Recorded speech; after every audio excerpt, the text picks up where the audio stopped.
All right, and good evening to our listening members. Everyone at the bar is turning around going, what did we come here for tonight?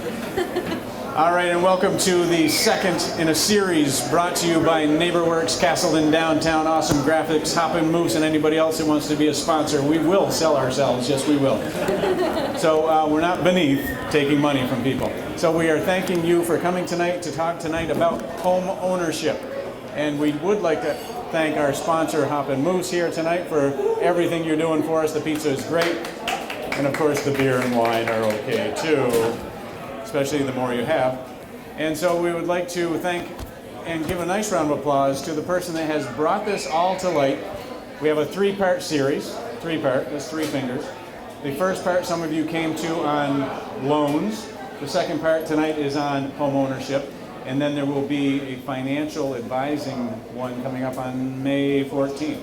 So, but I would like to turn it over to the person that is going to be the master of ceremonies tonight, and the person who's made it all possible. Ladies and gentlemen, help me in welcoming on the stage, to my left, to your right, in front of you, this would be Sarah Gilbert. Give her a nice round of applause. All right. Thanks so much. Thanks everyone for being here. As Lyle said, this is a workshop for you tonight on home ownership options. It is co-sponsored by Castleton Downtown and NeighborWorks of Western Vermont. NeighborWorks is a one-stop shop for home buyers and homeowners, so I'm hoping that's why you all are here. We're going to be giving you a little taste of some of the education and advice that NeighborWorks provides to folks every month. We're going to be hearing from Tia Polino on homebuyer education. After that, we'll hear from Mary Cohen, who's going to unveil for the first time a brand new down payment assistance product that NeighborWorks is offering. So you are literally the first people to know about it. So I hope you are excited about that. I am. And then finally, we'll hear from Jean Felder, who's going to talk to us about how to work with a real estate agent and how to choose one. So I think Lyle did a great job of thanking our sponsors. I hope you noticed that beautiful banner as you walked in. Are you helping? How's that? All right. And I also wanted to thank Mike Coppinger for donating the sound equipment, and also Stafford Online and Peg TV for recording. So I would like to turn it over to Tia Polino, who's going to... You helped. I won't touch it. First, I'd like to welcome Tia Polino, who's going to talk to us about homebuyer education. So is home ownership right for me? How many of you have heard of NeighborWorks of Western Vermont? All right, cool. Has anyone here ever attended a home ownership and education workshop with NeighborWorks? Yeah, I knew a couple there. And one very recent, just last week, just last Saturday. And so, okay, let's put this aside. So if you're thinking, how many of you here are here because you're thinking of home ownership? Great, nice show of hands. So, answers you need. So the first thing with homebuyer education that we offer is kind of the first step to our pre-purchase program at NeighborWorks of Western Vermont, because the first thing you want to do is get really good, credible, up-to-date, current information and education, right? So you can make the best informed decision and understand the current process of purchasing a home today. So there are pros and cons to home ownership, and I know the pros you might be able to help me out with. What is, encouraging you folks to think of buying your own home? What is it about buying your own home that really has got you enticed and interested? Don't be shy. I'll even come up. Anybody, volunteer. You're just throwing your money away, right? You're just giving your money to the landlord with nothing to show for it, right? What if you held on to that money and you actually invested it and built some wealth in your own asset, right? How many people would like to have pets? That's a big thing. Control over your environment. Control over your environment. I think maybe stepping back might help. Okay. I don't know. Coming in the closet. The bathroom, but... All right, and also stability is a big reason for home ownership is important too. But life's a double-edged sword, so there's also some drawbacks. You want to make sure, right, that you're going to be here for a while. That this is, when you purchase a home in a community, in a neighborhood, you're going to be around for a while, to the best of your knowledge. So you can enjoy that asset and your neighborhood. And also, you know, there's fewer features included sometimes, affordability, which we're going to talk about in a moment. You may have certain features included in the cost of your rent that are not included in home ownership. So home ownership can be a little more expensive. My slide advancing. Can anyone think of any other concerns they have about home ownership? Property taxes, yeah? But a pro to that is you can actually, that's a tax deduction, right? You can write off all those property taxes. You can write off the interest that you're paying on your mortgage, which is really sweet. Another part of homebuyer education is looking at and considering how much you can afford when purchasing a home. That can be kind of a tricky issue.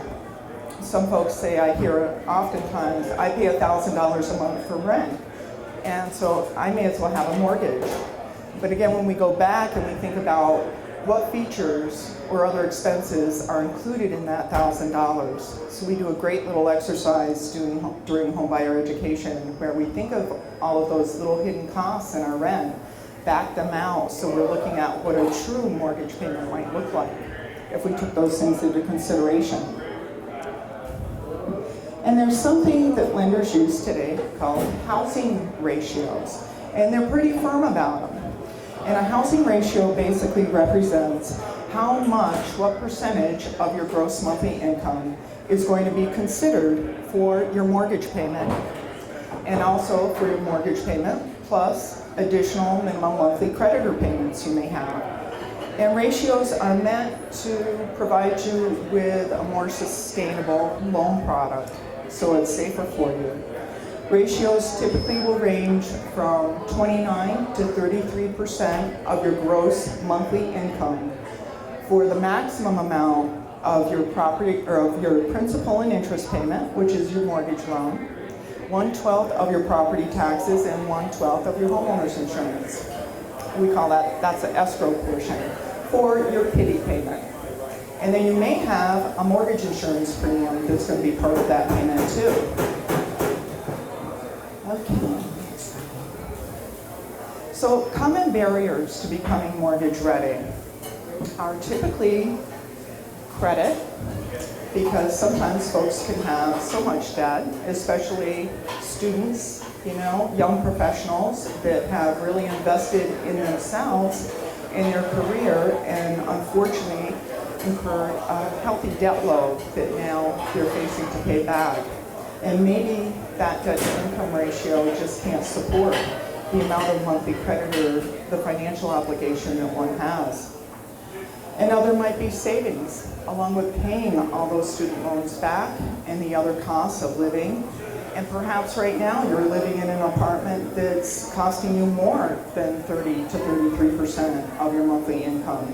So it's really hard to pay for your housing, plus your other living expenses, and find a way to save a significant portion of money at the same time. How many of you feel you have that problem? Yeah, definitely. Major obstacle. So one thing that we do after our education is we invite all of our workshop participants to contact us and come in and sit down for an individual customized meeting. You know, so we really talk about, you know, what are your goals? We look at all those little ingredients to being able to become mortgage ready, like a credit report, your whole credit history, what's your score, or do you have any issues? We're going to document your income, your employment history, your repayment capacity, and look at all of those items. And I want to hear about your personal situations and your goals, and then together we kind of come up with an action plan, you know, so we can assist you and partner with you through the process, no matter what your goal is, whether it's reducing your debt, increasing your savings, perhaps ultimately becoming a homeowner. Did I lose my? All right, thank you. Audience participation. So finally, when we look at committing to the path of homeownership, one thing I find oftentimes is I'll get a phone call or an email, and someone wants to know they've just found a house and they want to find out if they can get a mortgage and buy a house. And unfortunately, if they have some obstacles and they're not ready, I may not hear from them again for a while. So one question I always ask folks is, are you committed to owning your own home? If you can sit here tonight and you can say, I know that one day I want to own my own home. Don't wait. Don't wait. Start right away. We can work with folks for, a couple of weeks up to 4 or 5 years. It doesn't matter. We're here, we're available and ready to partner with you whenever you're ready. And despite the obstacles that you have, all you have to do is call at your convenience when it works for your schedule, and you'll have someone to be able to sit down and meet with that will listen to you. So, does anyone have any questions about homebuyer education or the pre-purchase program at NeighborWorks that I can answer for you? Yes? How often do you hold, is it like a seminar? It is. In fact, if the lovely Sarah will pick up the book that's right there on the table, that is the Homebuyer Education Manual, Realizing the American Dream. It is published by NeighborWorks America. It is a national standardized curriculum. It is an 8-hour workshop.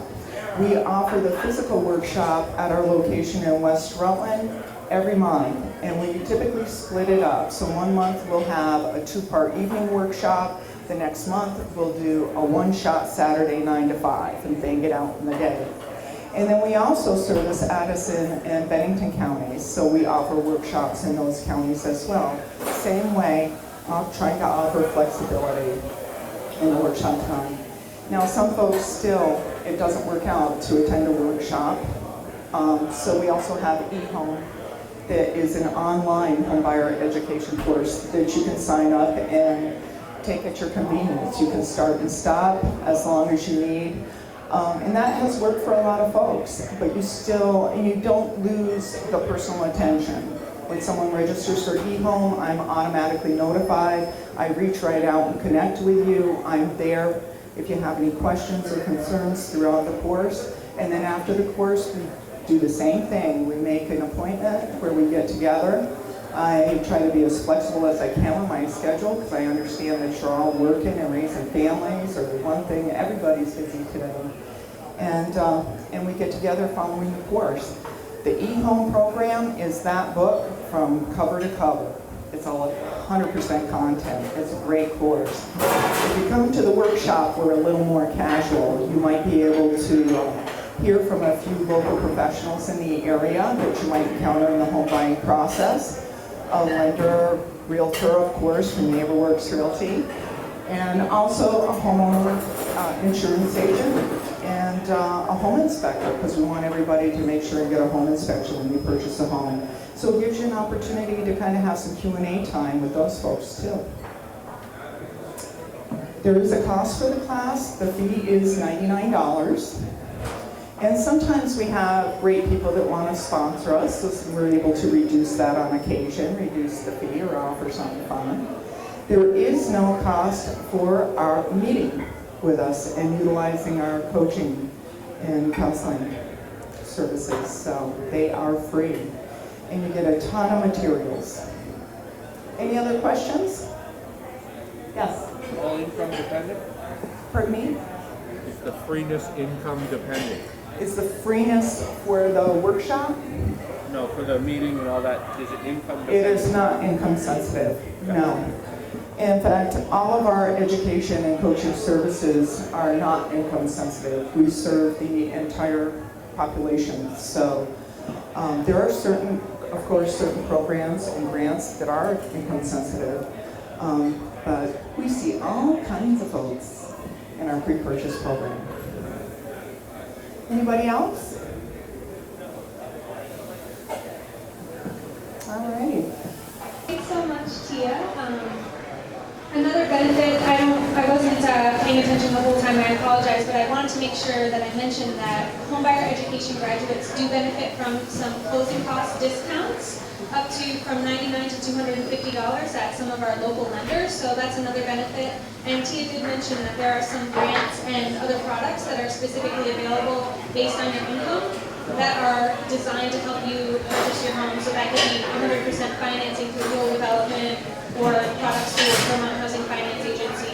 And you'll find out about all those things, and Tia will help you understand if you could take advantage of that by going to homebuyer education. So now we're going to continue talking about money. Mary Cohen is going to talk to us a little bit about the lending process and also give you the details of that really exciting special down payment assistance product that I told you about earlier. Thank you, Sarah. Thank you, Sarah. I don't want this thing to squeak. So first we're going to talk about the pre-qualification versus the pre-approval process. A pre-qualification is really the very first step when you're thinking about buying a home. You have not found a home yet, but you're thinking about it. You would go to a lender and give them some information about what your income and what your debts are and what your assets look like. It's all what we call stated income, which means you don't have to document it. All you have to do is tell them what it is, and then you have to give the lender permission to pull your credit. And with all that information, we can figure out approximately how much we believe you can afford. A pre-approval happens when you have found a property and that you're very interested in, and you actually fill out an application. You give the lender permission to pull the credit, and then they give you what's called a good faith estimate. And the good faith estimate has a bunch of information on it about what it might cost you to actually buy the home. The fees that are included in the good faith estimate are the origination fees, the property transfer tax, the legal fees or attorney fees, your credit report, an appraisal report, like a flood certification. So a whole bunch of estimated costs, and they can give you this fairly quickly. None of what we call the third-party fees can be upcharged, which means the lenders don't charge additional for any of those fees. So if the appraisal is $450, that's what the lender will charge you. The good faith estimate is an indication of what you'll need for closing, but it's not the only thing. So you need to be really careful about thinking that that's the only amount that you need to come to the table with at closing, because there's oftentimes other additional fees. For instance, if the homeowner has a full oil tank, a tank of oil full, you need to pay them back for that at closing, and that could be significant, $600 or $700 at closing that you weren't expecting.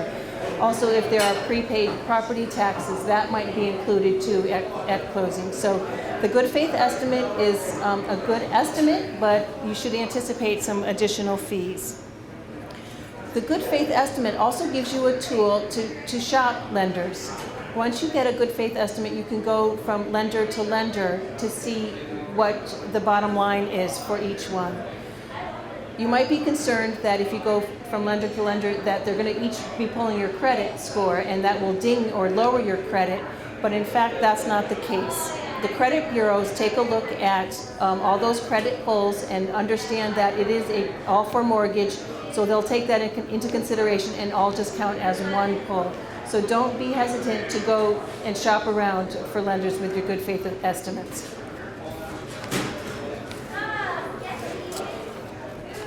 Okay, I think you can go on. Okay, so we got some do's and some don'ts. First, we're going to start with the don'ts. Don't wait for the last minute to get that pre-qualification or the pre-approval. The first step is to get the pre-qualification, and if you're thinking about it before you've even shopped for a home, go and find out what the price range is that you can afford. Don't be impatient. This process takes 8 to 10 weeks. These days it really takes 8 to 10 weeks. It used to take 4 to 6 weeks, but that's not the case anymore, and it's really important to be patient.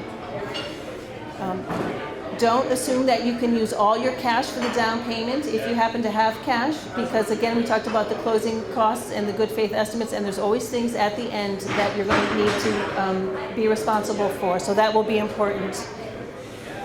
Don't make any changes to your financial picture. That means don't take a new job after you've applied for a mortgage before they've closed, because they'll look at your employment history and you might be anticipating getting a new job, but don't do it if you're in the process, because that will then stop the process and they'll say, okay, a new job. They don't know how stable, the lenders won't know how stable that is, and that will be kind of a red flag.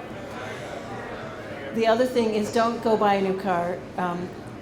It's important to, even after you've closed the loan, they have what they call payment shock or a repayment shock. You know, you should wait a year before you make a big purchase like that, because you're going to have to get used to your new payments and the actual expenses of owning a home. So do that, wait a year first before you actually go buy a new car. I know your new house deserves a new car, but it's really a good idea to wait.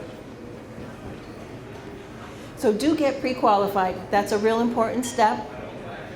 When your lender is looking for information, the faster you can get that information to them, the faster your loan will be processed and underwritten. Take the time to understand the process, meaning that learn why they're asking you for some of these documents and why they're important. The lenders are hugely helpful in supplying that information, as is TIA. If you go through homebuyer education, you can be counseled or coached through this process with TIA. She's a great source of information. Respond to requests from everyone involved in the process, meaning if your realtor is looking for information or needs response, respond to them. The quicker you can get the information again or respond to requests, the faster the process will go. But do keep in mind you still need to be patient. And then know your options. Make sure you shop around for your different lending options. And that also leads us to the down payment assistance piece. So the down payment assistance loan, that we happen to have a down payment assistance loan, and we're going to compare that to somebody who doesn't have a whole lot of money down for a down payment and needs to pay what we call private mortgage insurance. So we've made a small example, and it has these assumptions: that bank mortgage is 4%, and the second down payment assistance loan is 5.99%. In the PMI example, you have a 5% down. But with the down payment assistance loan, you have an 80% first mortgage and then a 20% second mortgage, which means the only cash you need to come up with are the closing costs. So the purchase price, say, is $125. This is without the down payment assistance loan. So your purchase price is $125. You have a 5% down payment cash, which is $6,250. Your first mortgage amount would equal $118. The first mortgage payment, and then the private mortgage insurance would be $71, with your total payment of $638, I believe, right? Okay. So that's the example. If you happen to have the $6,000 for the down payment, 5%, plus probably what's close to another $6,000 for closing costs, $12,000. If you can come to the table with $12,000, that's what your scenario might look like. If you consider the down payment assistance loan, okay, so this is where your first lender will lend you 80% of the loan. The second, or NeighborWorks down payment assistance loan, would be the balance of the 20%. So your first mortgage amount would be $100, your second mortgage amount would be $25. So there's the two payments there. So your total payment at the bottom is about $50 more, but there's a couple of things that you need to consider in this. Once the down payment assistance loan is paid off, you have a better equity position than if you just paid had the $12,000 and paid the private mortgage insurance.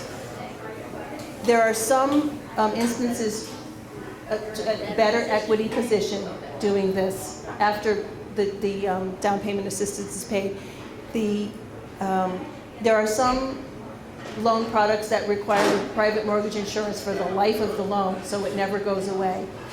Historically, it's been once you have in it your 80%, it goes away, but that's not always the case. So if you do choose the first scenario, you do need to make sure that you understand that where the private mortgage insurance ends, if it does. I think that's it, right?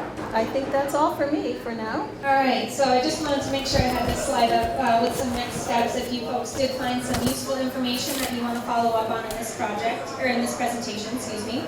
And I just have to say, since I have the microphone, that I have gone through the process in the last couple weeks of deciding to buy a home with my partner. And I am so amazed by how different I feel this year at having worked for NeighborWorks for a year and a half and just being exposed to all these folks and there's conversations. I feel so much more empowered to ask questions and to insist on details that I know that we need to know to make good decisions. And I just am excited that you all came because I found such value in being able to say, oh no, I know what we need to do next. Tia told me it's this. You know, after, just because we're pre-qualified for, $150 or whatever it is, doesn't mean we can actually afford that. So sometimes it's those not fun pieces of advice that are echoing in my head, but they do make me feel strong and they help me feel like I am empowered to make a good decision in what, frankly, I don't know how you all feel, is just a scary time as it is exciting. So we've tried to provide a couple of tips for you tonight that will really help you figure out where your questions are. Maybe you went through the presentation and you felt like, hey, yeah, I have a pretty good handle on this, I'm ready to go. That's great. If you are feeling like you really want to dig in to get some more details, we're here for you. I would love to get some feedback from you all, how the presentation went. In the piles of paper that you have at your seats, there's a pink sheet, which is a little survey. I would love it if you just checked off some of the boxes and let us know how you did. We've budgeted another half hour here with you folks, and I'm figuring that you might have some individual questions. Our experts are going to stick around, and they're available to talk with you about the details of your particular situation. Did anybody have any last questions that they wanted to ask in front of the group? Lyle, you have a question? Oh yeah, thanks for the reminder. So we are doing another presentation. It'll be right around the corner at Castleton Downtown on Merchants Row in the Opera House. It'll be May 14th, as Lyle mentioned at the beginning, and we'll have Steve Morneau from Heritage Family Credit Union giving us some advice about investing for retirement, making good decisions when you're investing your savings. So we hope you're able to join us for that as well. Any last words, Lyle? No? Okay, then thanks again to our sponsors and to Hop and Moose for having us, and thanks to all of you for being here.